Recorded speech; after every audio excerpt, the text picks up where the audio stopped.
Chapter number 1 है हम लोग का श्रम विभाजन और जाति प्रथा। ठीक है, इसके लेखक कौन है? डॉक्टर भीमराव अंबेडकर। जैसे कि आपको यहाँ पे फिगर में भी दिख रहा होगा, देख रहे हैं कितना बड़ा सा फिगर लगाया गया है इनका। और इनके नीचे ठीक ये एक बिल्डिंग का, एक भवन का चित्र आपको दिखाई दे रहा होगा। जानते हैं ये कौन सा भवन है? संसद भवन है। यही वो भवन है जिसमें बैठ करके इतने बड़े भारत को, जो अभी फ़िलहाल में विश्व में जनसंख्या में 1 नंबर पर है, विश्व के सबसे अधिक जनसंख्या वाला देश कौन है? भारत। उस भारत को चलाने के लिए यही एक बिल्डिंग जो है पर्याप्त है, और उसको चलाने के लिए मात्र एक बुक काफ़ी है जिसको कोड, हाँ, संविधान कहा जाता है। ठीक है, उसको शासन का कोड कहा जाता है, जिसको हम लोग अब कोड कहेंगे तो सब लोग नहीं समझ पाएगा, इसलिए उसको क्या कहा जाता है? संविधान। और वो संविधान लिखने का कार्य किए हैं भीमराव अंबेडकर साहब। ठीक है, इसलिए इनको संविधान का जनक या संविधान का पिता कहा जाता है या निर्माता कहा जाता है। सर, क्या इन्होंने संविधान को अपने हाथों से लिखा था? अब भी बड़ी बात है। देखिए, संविधान में अब इसे आया जाए तो संविधान केवल एक आदमी नहीं लिखा था, इसमें ग्रुप बनाया गया था, अलग अलग विषय के लिए अलग अलग ग्रुप बनाया गया था। लेकिन संविधान में कौन कौन सा पार्ट जोड़ा जाएगा, किस किस विषय को जोड़ा जाएगा, इसका पूरा रूपरेखा तैयार करने का जिम्मेवारी इनको था। ठीक है, ड्राफ्ट मतलब एक जैसे बिल्डिंग कोई बनता है तो सबसे पहले क्या बनता है? नक्शा बनता है। ठीक है, कहाँ किचन बनेगा, कहाँ बेडरूम बनेगा, ठीक ना, कहाँ बरामदा होगा इत्यादि। तो वो नक्शा बनाने का काम किसने किया था? भीमराव अंबेडकर। और उस समय जो भी कमेटियाँ बनी थी वो संविधान को अपने हाथ से लिखे हुए थे।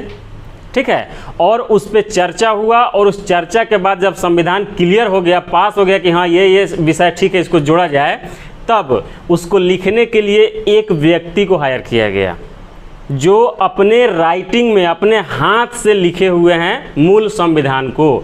और उनका हाथ का राइटिंग इतना शानदार है, ठीक ना, कि आपका इस समय का कंप्यूटर भी उस समय फेल हो जाएगा, इतना बढ़िया से लिखे हुए हैं मूल संविधान का जो आपका बात करते हैं। ठीक है, और उनको काफ़ी समय लगा था हाथ से लिखने में, लेकिन जानते हैं वो कितना पैसा लिए थे? नहीं जानते हैं? 1 रुपया नहीं लिए थे। ठीक है, तो इस चैप्टर के अंदर हम लोग क्या क्या पढ़ने वाले हैं? पहले चैप्टर का नाम देख लेते हैं। चैप्टर का नाम क्या है? श्रम विभाजन और जाति प्रथा। इस चैप्टर का नाम आप ध्यान से देखिएगा तो ये अपने आप में बहुत कुछ कहता है। सबसे पहले यही है श्रम विभाजन। श्रम का मतलब क्या होता है? जो हम लोग काम करते हैं, जो मेहनत करते हैं, हम लोग जो भी कार्य करते हैं सो क्या कहते हैं? श्रम कहते हैं। उसका विभाजन मतलब उसका बंटवारा होना चाहिए। क्या होना चाहिए? बंटवारा होना चाहिए। और जाति प्रथा, भारत में जातियों का जो बंटवारा है उसकी प्रथा क्या है, उसकी विशेषता क्या है या उसकी खामियां क्या हैं, इन्हीं के बारे में हम लोग आज इस चैप्टर के अंदर पढ़ने वाले हैं। ठीक है, इस चैप्टर के अंदर हम लोग क्या क्या पढ़ेंगे? एक जीवनी एवं रचना पढ़ेंगे। बाबा साहब भीमराव अंबेडकर का जीवनी पढ़ेंगे, उनकी कौन कौन सी रचना है ये सब के बारे में पढ़ेंगे। उसके बाद संपूर्ण हिंदी अर्थ पढ़ेंगे, इस चैप्टर का पूरा अर्थ समझेंगे, कहना ये क्या चाह रहे हैं। ठीक है, आखिर इतने बड़े महान व्यक्ति जो है इस चैप्टर को लिखे हैं, इस विषय पे कुछ लिखे हैं, इसका मतलब इसमें कुछ न कुछ बात है, विशेषता है, साधारण आदमी तो है नहीं। ठीक है, उसके बाद हम लोग प्रश्न उत्तर को भी देखेंगे। ठीक है, तो आगे हम लोग बढ़ते हैं। सबसे पहले हमारा क्या आएगा? जीवनी एवं रचना आएगा। जीवन परिचय इनका समझ लेते हैं, बाबा साहब भीमराव अंबेडकर का। बाबा साहब भीमराव अंबेडकर का जन्म 14 अप्रैल 1891 ईस्वी में महू मध्य प्रदेश में एक दलित परिवार में हुआ था। इनका जन्म कब हुआ था? हाँ, इनके जन्म से बहुत बार क्वेश्चन पूछा जाता है, ये आपका ऑब्जेक्टिव है, ठीक ना। कोई ऐसा, आप कोई भी बुक खरीद लीजिए, कोई ऐसा बुक नहीं होगा जिसमें इनके जन्म से संबंधित प्रश्न ना मिले, ठीक है। उसके बाद ये कहाँ हुआ था? महू नामक जगह पर या गांव में कह सकते हैं, जो किस राज्य में पड़ता है? मध्य प्रदेश में पड़ता है। और किस परिवार में हुआ था? दलित परिवार। यहाँ दलित परिवार समझते हैं, दलित परिवार किसको कहा जाता है? सबसे छोटा हो, छोटा वर्ग हो, नीच जाति का। अरे ऐसा परिवार जो एकदम दबा कुचला हो, जिसको लोग अछूत मानता हो, उसको छूने से भी, उस परिवार में जन्म लेने वाले व्यक्ति को छूने से भी लोग कतराता हो। यदि छुआ जाए गलती से तो जाके 10 बाल्टी से नहाता हो लोग। उस प्रकार के परिवार में इनका जन्म हुआ था। अब बताइए, हम लोग यहाँ जितने लोग हैं, हम लोग यदि किसी के शरीर में टच हो जाए और सामने जाके वो 2 गालियों दे दे, या सामने जाके कहे कि ये हाथ गंदा हो गया, हाथ धोने लगे या नहाने लगे, कितना बुरा लगेगा? लगेगा ना। अब समझिए, इस दलित परिवार में जन्म लेने की वजह से इनको कितना तकलीफ था। हालांकि भारत में आज़ादी के बाद सुधार हुआ है, लेकिन आज भी बहुत सारे जगह पर ये व्यवस्था है, पूर्णतः खत्म नहीं हुआ है। ये काफ़ी गलत बात है, ये खत्म होनी चाहिए, ठीक ना। आगे बढ़ते हैं। मानव मुक्ति के पुरोधा, यहाँ मानव मुक्ति दे रहा है। एक मुक्ति मतलब होता है कि जीवन मरण से मुक्त हो जाना। जो लोग मर जाता है, स्वर्गवासी हो जाते हैं, उनको कहते हैं कि अभी मुक्त हो गए। नहीं, यहाँ भारत में लोग जीते जी बंधन में था, उससे मुक्ति दिला देना, ठीक ना। इसका काम क्या किया? बाबा साहब भीमराव अंबेडकर। इसलिए इनको कहा जाता है मानव मुक्ति के पुरोधा। भारत एक तो गुलाम था, दूसरी जाति प्रथा में इतना अथी हुआ था, अंदर घुसा हुआ था कि एक दूसरे के लोग हीन दृष्टि से देखता था। ये चमार है, दुसाध है, ये पंडित जी है, ब्राह्मण है, ठीक ना। एक को तो लोग छूने से डरता था, एक को पूजा करते नहीं थकता था कि पता नहीं यही भगवान है, ठीक ना।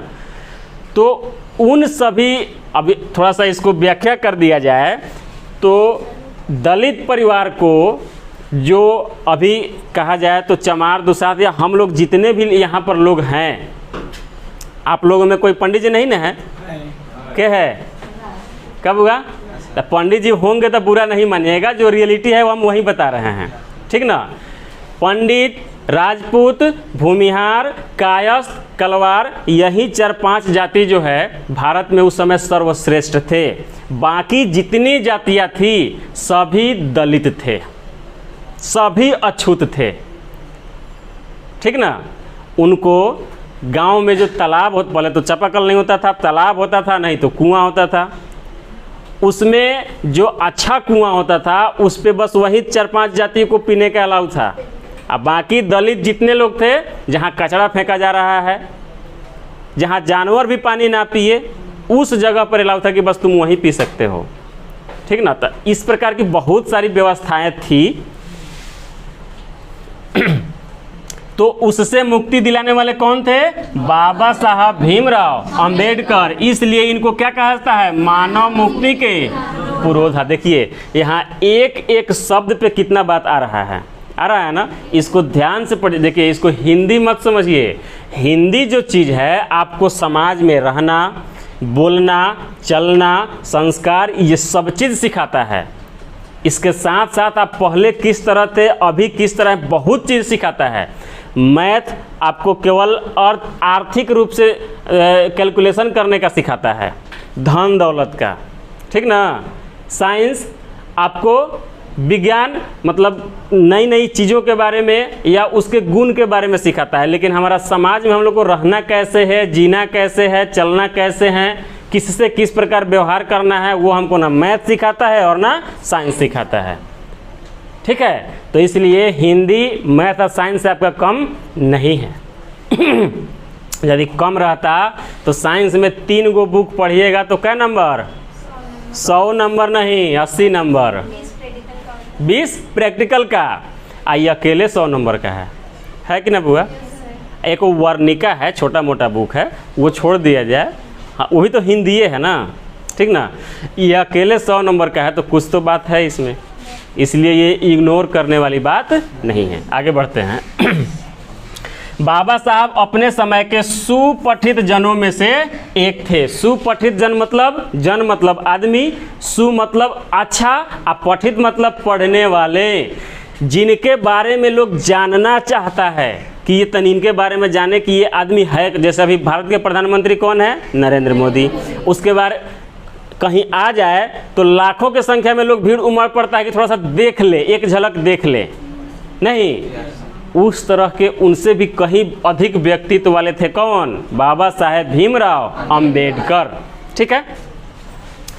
प्राथमिक शिक्षा के बाद बड़ौदा नरेश के प्रोत्साहन पर उच्चतर शिक्षा के लिए न्यूयॉर्क गए। कहाँ गए, न्यूयॉर्क। किसके प्रोत्साहन, चूंकि ये तो दलित परिवार में थे, इनके पास पैसा की कमी थी, संसाधन की कमी थी, तो ये पढ़ने में तो तेज थे लेकिन आगे पढ़ने के लिए पैसा चाहिए ना। चूँकि भारत में उस समय शिक्षा व्यवस्था एकदम कम था। भारत में लोग 5वीं क्लास तक पढ़ लिया, प्राथमिक तक पढ़ लिया तो लोग कहता था कि हम पढ़े लिखे हैं।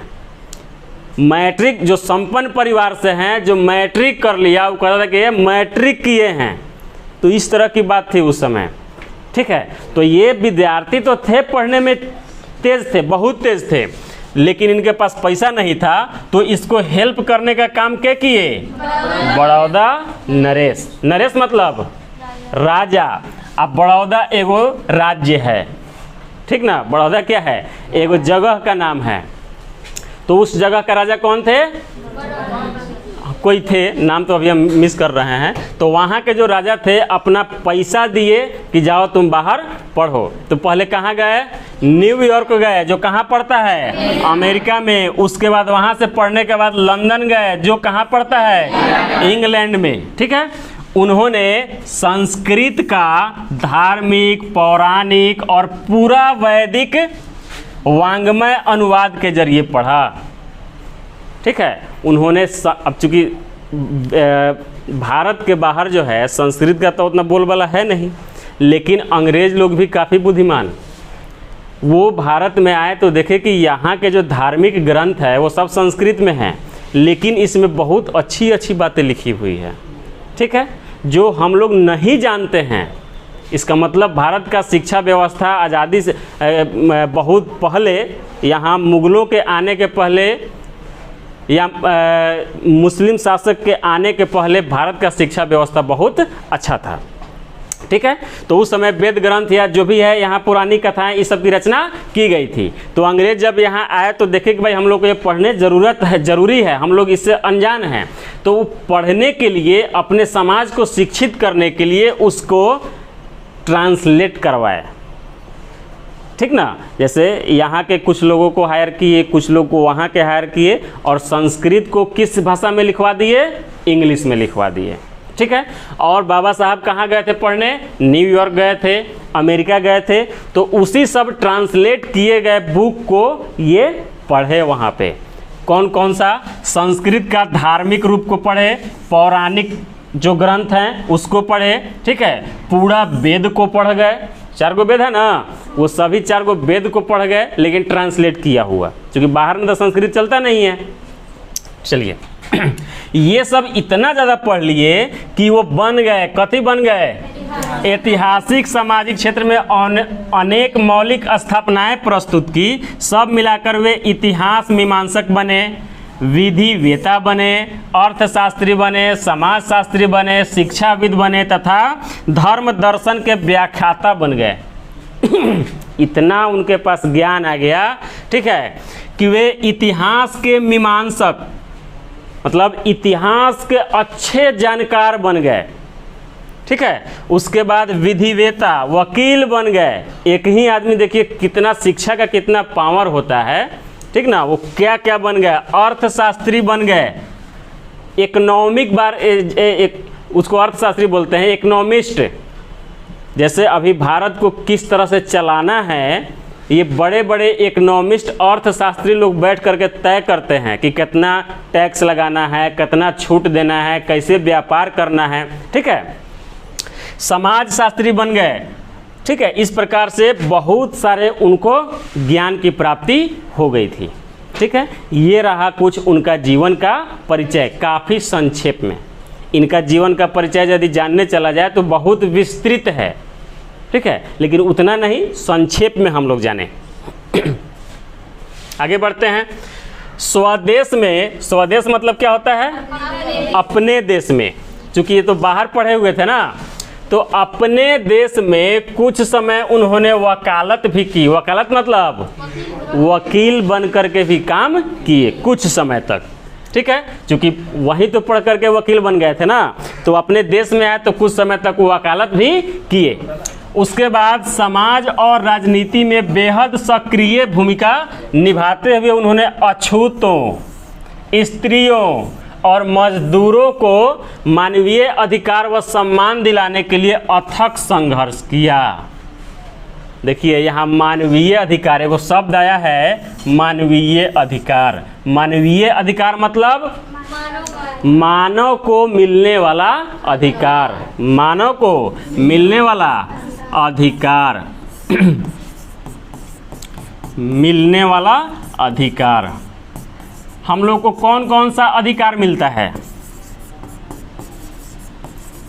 हम लोग मानव है ना, हम लोग को कौन कौन सा अधिकार मिलता है बताइए। चूंकि हम लोग मानव हैं तो हम लोग को कौन कौन सा अधिकार चाहिए? सबसे पहले जीने का अधिकार। ठीक ना, सबसे पहले क्या चाहिए? अरे मुर्गी को जीने का अधिकार है? नहीं, उसको जब चाहते हैं तब मार के खा जाते हैं, है कि नहीं है? लेकिन मानव के प्रति ऐसा नहीं है, मानव को जीने का अधिकार है। ठीक है, उसके बाद कहीं भी रहने, कहीं भी बसने का अधिकार। ठीक ना, ऐसा नहीं है कि हम यहाँ जन्म ले लिए तो जिंदगी भर हमको यहीं रहना है। ठीक ना। दूसरी, बोलने का अधिकार।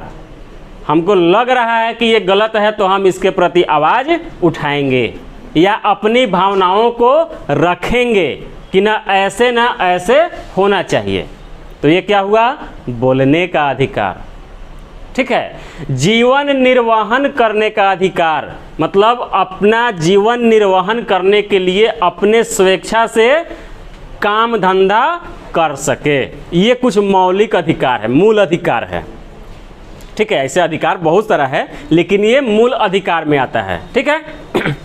अब देखिए, यही अधिकार उस समय अछूतों को नहीं था, स्त्रियों को नहीं था और मजदूरों को नहीं था। पहले पढ़ते हैं अछूतों के बारे में, इनको क्या क्या अधिकार नहीं था। इनको तो पहले, सबसे पहले केवल जीवन जीने का अधिकार था कि आप जी सकते हैं, लेकिन बोलने का अधिकार नहीं था। बोलने का अधिकार नहीं था। ठीक ना, आप 10 समाज में जा कर के बोल नहीं सकते, वहाँ जाने का ही इनको अधिकार नहीं था। ठीक ना, वहाँ पर इनको जाने का ही अधिकार नहीं था कि कोई छुआ जाएगा तो बस वो छूत हो जाएगा। ठीक ना। उसके बाद इसको काम करने का अधिकार नहीं था कि अपना जीवन जीना है तो हमको अपने मन से, हाँ ये काम हमको अच्छा लग रहा है हम ये करेंगे, ये अधिकार नहीं था उनको। अब समझिए कि कितना दुख में लोग जीता होगा। हम लोग के पूर्वज लोग जो रहे होंगे, कितना दुख झेल करके हम लोग यहाँ तक आए हैं, ये आप लोग कल्पना कर सकते हैं। महसूस तो नहीं कर सकते हैं, केवल कल्पना कर सकते हैं। ठीक है। जीवन जीने का अधिकार नहीं था किनको? स्त्रियों को। कैसे? पहले चलता था सती प्रथा। जिनका शादी हो गया, जिस लड़की का शादी हो गया, भले शादी होते ही उसका लड़का, वो जो जिस लड़का से हुआ है वो लड़का डेथ कर जाए, उसी चिता पर उसको जला दिया जाता था जबरदस्ती। जीने का अधिकार था? नहीं था। बताइए कितना भयावह उस समय ये सब कार्य होता था। सुन करके रूह कांप जाता है। अरे तोड़ो फोड़ो मत बुआ, 5 मिनट सर। उसके बाद मजदूरों को जब आपको बुला के ज़बरदस्ती काम तो करवाया जाता था, लेकिन आप पैसा मांगिए तो 2 लाख दे के भेजा जाता था। काम कीजिए लेकिन पैसा मांगिए नहीं, ठीक ना। भूख लगा है तो दरवाजे क्या रोड पे रहिए, आपको वही खाना मिल जाएगा, वही खा के चले जाइएगा। ना आपको थाली मिलेगा, ना बुलाया जाएगा, ना बैठा के खिलाया जाएगा। इतनी तरह की यातनाएं थी। तो इन सबों के लिए संघर्ष कौन करने वाले थे? अब बताइए, हमारे लिए इतने संघर्ष करने वाले व्यक्ति पूजने योग्य हैं कि नहीं हैं? है ना। लेकिन हम लोग अभी भी किसको पूजते हैं? अब हम नहीं बोलेंगे, ठीक ना। चलिए आगे बढ़ते हैं। उनके चिंतन व रचनात्मकता के मुख्यतः 3 प्रेरक व्यक्ति रहे हैं। उनके चिंतन मतलब सोचने का, चिंतन मतलब सोचने का, रचनात्मकता मतलब लिखने का। वो जो सोचते थे और जो लिखते थे वो किनसे प्रेरित थे? 3 व्यक्ति से। कौन 3 व्यक्ति थे? बुद्ध, कबीर और ज्योतिबा फुले। भारत का यदि ऐसे कहा जाए, अब हम प्राचीन भारत का नहीं कहेंगे, मध्यकालीन भारत का यदि ऐसे कह लें, या थोड़ा थोड़ा आधुनिक लेकिन गुलामी के समय कहा जाए, तो उस समय का यदि प्रथम शिक्षक कहा जाए, ठीक है, तो ज्योतिबा फुले थे। उस समय दलितों को, अछूतों को पढ़ने का अधिकार नहीं था। उसको घर घर जा करके पढ़ाने का काम किए कौन? ज्योतिबा फुले और उनकी पत्नी। उनकी पत्नी भी उनका पूरा सहयोग दी थी, ठीक है। तब हम लोग आज कुछ पढ़ लिख पा रहे हैं, नहीं तो पहले केवल पढ़ने का अधिकार किसको था? उच्च वर्ण के लोगों को था, फॉरवर्ड क्लास को था, ठीक है। आगे बढ़ते हैं। भारत के संविधान निर्माण में उनकी महती भूमिका, मतलब बहुत बड़ी भूमिका थी, ठीक है। और एक निष्ठ समर्पण के कारण हम आज उन्हें भारतीय संविधान का निर्माता कहकर श्रद्धांजलि अर्पित करते हैं। श्रद्धांजलि अर्पित करते हैं। श्रद्धांजलि किसको अर्पित किया जाता है? जो स्वर्गवासी हो गए हैं, ठीक है। तो उनको हम क्या कह के श्रद्धांजलि अर्पित करते हैं? संविधान का निर्माता, ठीक है। दिसंबर 1956 में दिल्ली में उनका निधन हो गया। निधन कब हुआ? दिसंबर 1956 में। और जन्म कब लिए थे? 14 अप्रैल 1891। ये दोनों याद रखिए, बहुत इम्पोर्टेंट है। जन्म 14 अप्रैल 1891 और मृत्यु दिसंबर 1956। जन्म से लेकर के मरण तक ये संघर्षरत रहे अपने समाज को कुरीतियों से निकालने के लिए, ठीक ना। आगे बढ़ते हैं, आगे बढ़ा जाए। चलिए, बाबा साहब ने अनेक पुस्तकें लिखी, बहुत सारे पुस्तक, चूँकि इतना ज्ञानी हो गए थे तो पुस्तक लिखेंगे। कौन कौन सा पुस्तक लिखे? उनकी प्रमुख रचना एवं भाषण है, ठीक है। कौन? The caste in India there mechanism. ध्यान दीजिएगा, जाति के ऊपर यदि बुक का नाम जाति के नाम के ऊपर आ जाए तो आंख बंद करके मार दीजिए बाबा साहब भीमराव, क्योंकि वो जाति प्रथा के खिलाफ थे। क्योंकि जाति प्रथा में बहुत सारी कुरीतियाँ थी, तो उसके खिलाफ थे और इस चीज़ को मुखर होकर के बोलते थे, ठीक ना, स्पष्ट बोलते थे। Genesis and development, genesis and development, ये जितना नाम आ रहा है सब याद करने वाला है। चूँकि किनका लिखा हुआ है? बाबा साहब भीमराव अंबेडकर का। द अनटचेबल्स, अछूत, हिंदी में कहे तो अछूत। अछूत के ऊपर पूरा बुक लिखे हुए हैं। विशेष जानना हो तो ये बुक निकाल के आप लोग पढ़ सकते हैं कि अछूत के ऊपर कितना जुल्म होता था, ठीक है। हु आर दे, और ये अलग बुक है, हु आर दे अलग है, और फिर है हु आर शूद्राज। शूद्र कौन थे? शूद्र मतलब निचली दलित जाति या अछूत जाति, उसको क्या कहा जाता है? शूद्र कहा जाता है। तो शूद्र कौन थे, कहाँ से आए, इसके बारे में जानना है तो ये वाला बुक पढ़िए, Buddha and communism, Buddha and communism, Buddha and his Dhamma, thoughts on linguistic states, ये सभी बुक का नाम है। The rise and fall of the Hindu women, the rise and fall of the Hindu women, ठीक है। एनिहिलेशन ऑफ कास्ट, इतनी आदि बुक उनके द्वारा लिखा गया है। हिंदी में उनका अब जितना ये बुक लिखा गया है सब तो अलग अलग है ना, इसको एक जगह करके प्रकाशित करने का काम किया भारत सरकार के कल्याण मंत्रालय, जिसका नाम रखा गया बाबा साहेब अम्बेडकर संपूर्ण वाङ्मय।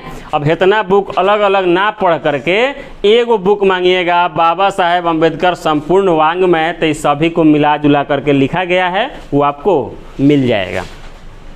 जो कै खंड में प्रकाशित है? 21 खंड में। चूंकि अब छोटा मोटा चीज़ थोड़े ना है, बहुत ज़्यादा लिखे हुए हैं, तो एक खंड में ये होगा नहीं, तो 21 खंडों में लिखा गया है। आगे बढ़ते हैं।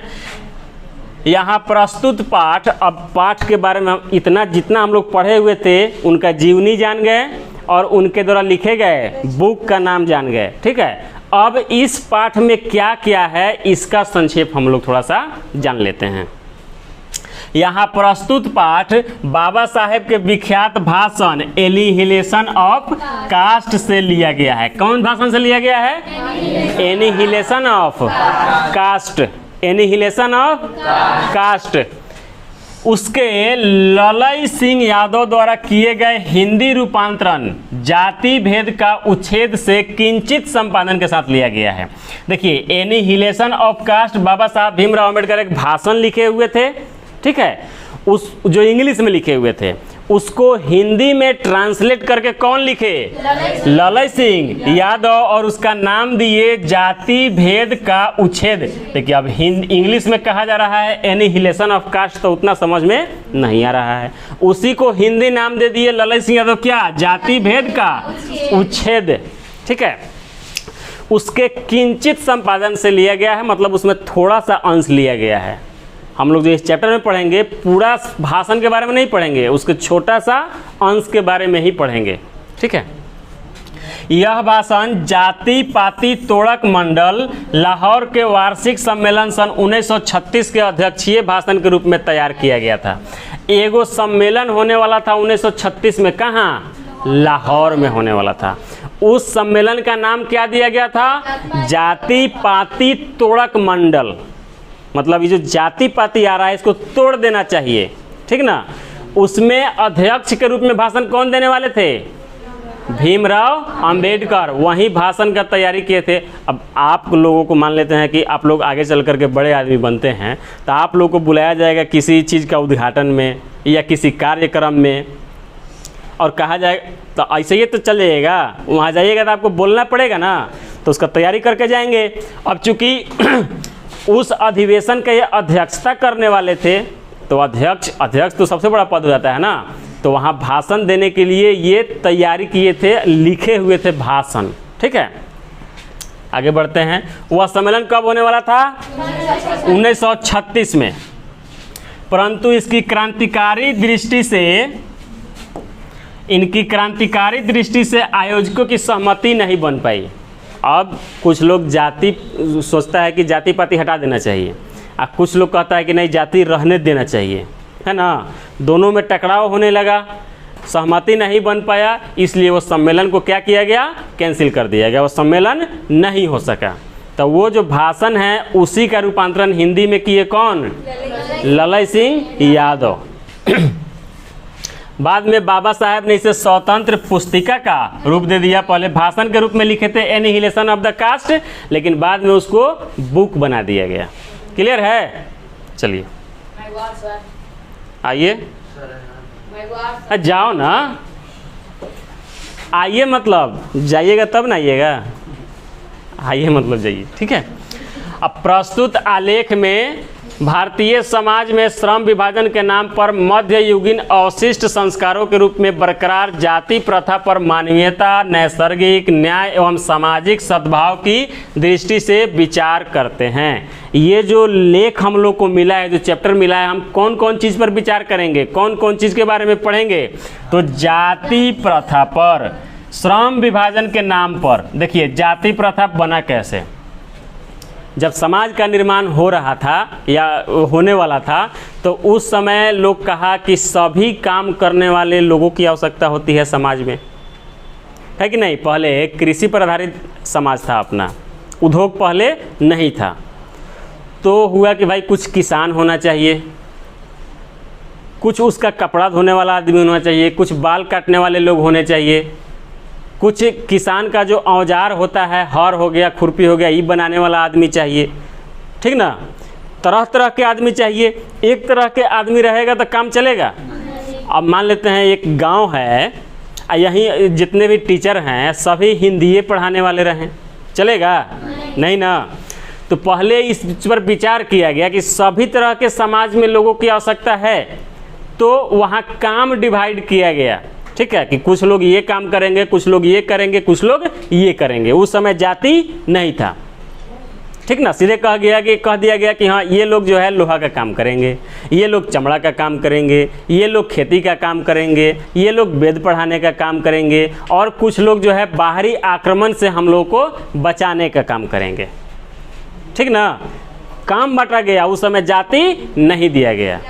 लेकिन जब ये लंबे समय तक लगातार चलते आया, जो लोहा का काम करने लगा, ठीक ना, उसको लोहार बोले जाने लगा। तो ये लंबे समय जब खिंचता है तब जाकर के ये जाति का रूप ले लेता है। शुरू में यह जाति नहीं था। भारत में जितनी जातियाँ थी, यह जाति शुरू में नहीं था, यह काम का नाम था। क्या था? काम का नाम था। लेकिन धीरे धीरे यह किसका रूप ले लिया?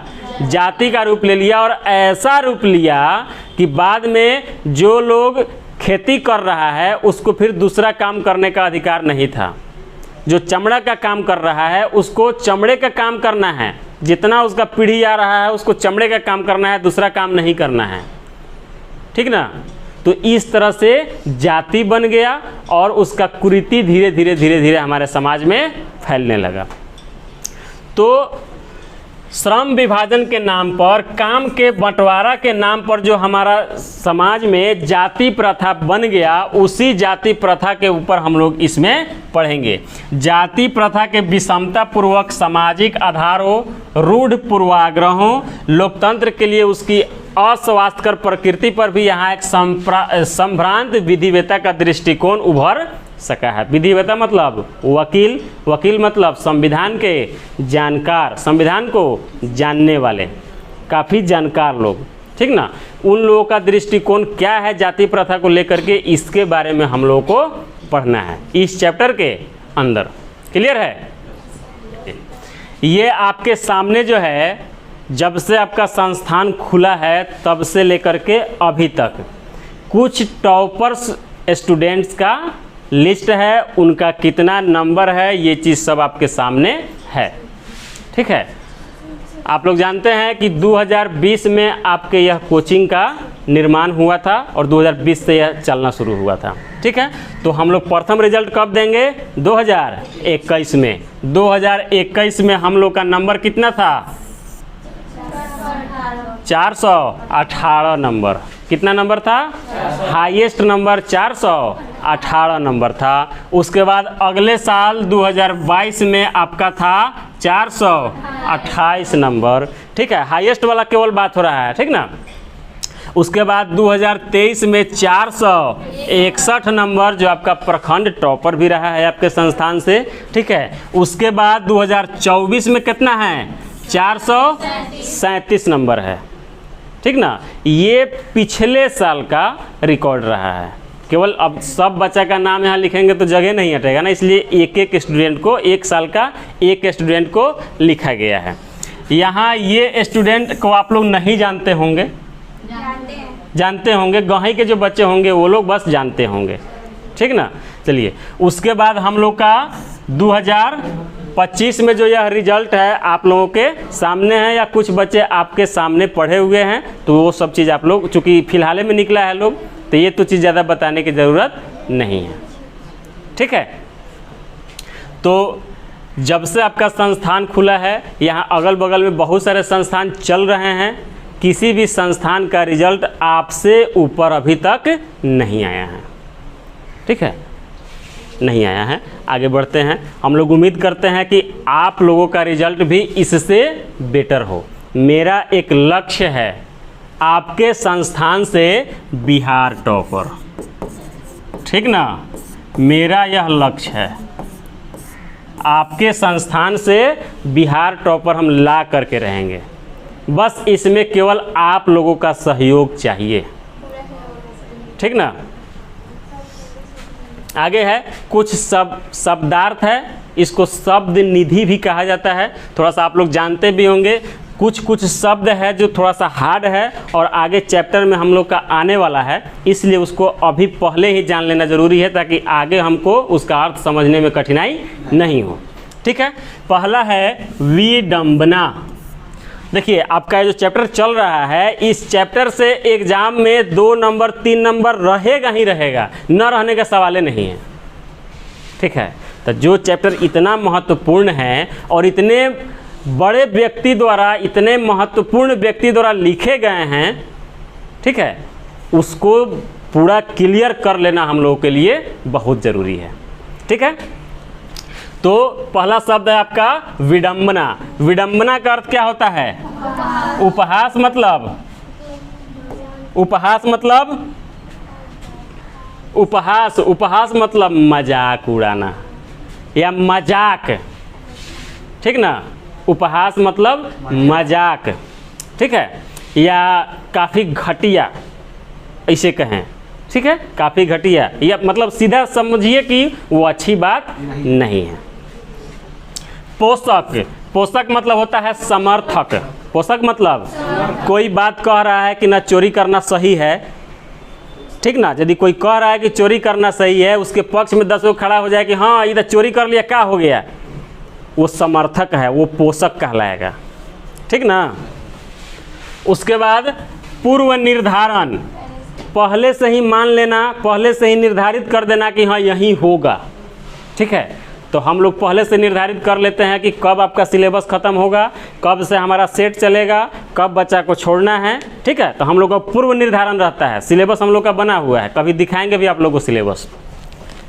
आगे बढ़ते हैं। अकस्मात मतलब जो काम अचानक हो जाता है, पहले से ऐसा कुछ नहीं था, ठीक ना, पहले से उम्मीद नहीं था कि ये होगा, लेकिन अचानक हो गया, ठीक है, तो वो अकस्मात कहलाएगा। प्रक्रिया, काम करने का तरीका, काम करने का तरीका। प्रतिकूल, उल्टा, प्रतिकूल मतलब उल्टा। स्वेच्छा, स्व जोड़ इच्छा, खुद अपने इच्छा से, इस पे कोई किसी का दबाव ना हो। उत्पीड़न, बहुत गहरा पीड़ा पहुंचाना, छोटा मोटा पीड़ा नहीं, बहुत गहरा पीड़ा पहुंचाना, उसको उत्पीड़न कहते हैं। संचारित, प्रवाहित, एक जगह से दूसरे जगह भेजना या पहुंचाना, ठीक है। बहुविध, अनेक प्रकार से, बहु मतलब अनेक, विधि मतलब तरीका, बहुत प्रकार से। प्रत्यक्ष, एकदम सामने, हाथ कंगन को आरसी किया और पढ़े लिखे को फारसी किया, ठीक है। प्रत्यक्ष को प्रमाण की आवश्यकता नहीं होती है ना बुआ। सामने या समक्ष कह सकते हैं। भ्रातृत्व, भाईचारा, भाईचारा मतलब एक दूसरे को, केवल अपना भाई है तो उसी को भाई नहीं मानना, पूरे समाज में एक सभी को एक दूसरे को भाई मान करके चलना, उसको कहते हैं भ्रातृत्व, ठीक है। वांछित, चाहा हुआ, ठीक ना, जो सोचा हुआ है, हम चाहते हैं कि हाँ ये होना चाहिए, बस यही होना चाहिए, वही हो, उसको कहते हैं वांछित। इच्छित, जो इच्छा आपका कर रहा है। अब आते हैं हम लोग चैप्टर के ऊपर, रहने दिया जाए, बहुत ज़्यादा हो जाएगा, लंबा हो जाएगा ना, एक दिन दिमाग पर से बाउंस कर जाएगा, ठीक है। तो थोड़ा सा उसको हम लोग रिकॉल कर लेते हैं, बाद बाकी अब यहाँ ख़त्म करते हैं, नेक्स्ट दूसरा क्लास चलेगा, ठीक है। चलिए इसको हटा दें।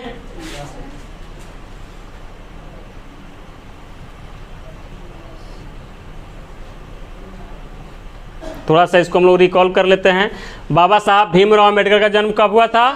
14 अप्रैल 1891 ईस्वी में। और ये डेथ कब कर गए? दिसंबर 1956। कहाँ? दिल्ली में। भारत संविधान का निर्माता या संविधान का पिता कहा जाता है। ठीक है। ये कौन कौन सा बुक लिखे हैं? बहुत सारा बुक लिखे हैं, ठीक ना। हाँ, आज जितना भी बुक लिखे हैं, वो जितना भी बुक लिखे सब इम्पोर्टेंट है। उनको भारत सरकार कितने खंडों में प्रकाशित किए हैं? 21 खंडों में प्रकाशित किए हैं। ठीक है। इनके प्रेरक व्यक्ति के रहे हैं बुद्ध, कबीर और ज्योतिबा फूले, 3 आदमी। ठीक है। इनका जन्म कहाँ हुआ था? महू, मध्य प्रदेश में, दलित परिवार में। किनके प्रोत्साहन पर ये विदेश पढ़ने गए? बड़ौदा नरेश के प्रोत्साहन। कहाँ कहाँ गए? न्यूयॉर्क गए, जो अमेरिका में पड़ता है, और लंदन गए, जो इंग्लैंड में पड़ता है। न्यूयॉर्क शहर का नाम है, उसी तरह लंदन भी शहर का नाम, देश का नाम नहीं है, शहर का नाम है। ठीक है। जैसे बिहार राज्य का नाम है, मोतिहारी का है तो शहर का नाम है, और देश कहा जाए तो भारत, उसी तरह से वहाँ भी है।